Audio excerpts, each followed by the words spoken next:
বাবা, মা ও তাদের 9 বছরের মেয়ের মোট বয়স 86 বছর। 11 বছর আগে তাদের বয়সের মোট সমষ্টি কত ছিল? তাহলে বাবা, মা ও তাদের মেয়ে 3 জন, বাবা 1জন, মা 1জন, মেয়ে 1জন, 3জন। 3জনের মোট বয়স হচ্ছে 86 বছর। একটু ঘুরিয়ে দেওয়া আছে অঙ্কটা, ধরে ফেলতে পারলেই তাড়াতাড়ি হয়ে যাবে অঙ্ক।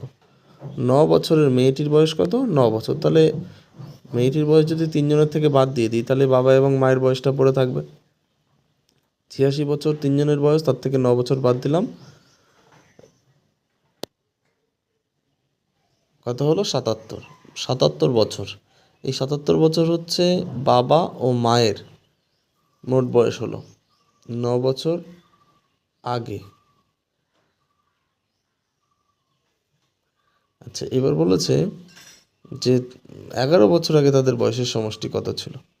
তাহলে 11 11 করে যদি আমি বাদ দিই, বাবা থেকে 11 বাদ দিলাম, মা থেকে 11 বাদ দিলাম, তাহলে 22 বছর বাদ দিলে 55 উত্তর।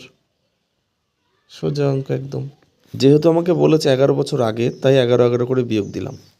বুদ্ধ কথা হচ্ছে মোট সমষ্টি থেকে মেয়ের বয়সটা বাদ দিয়ে অঙ্কটা করতে হবে।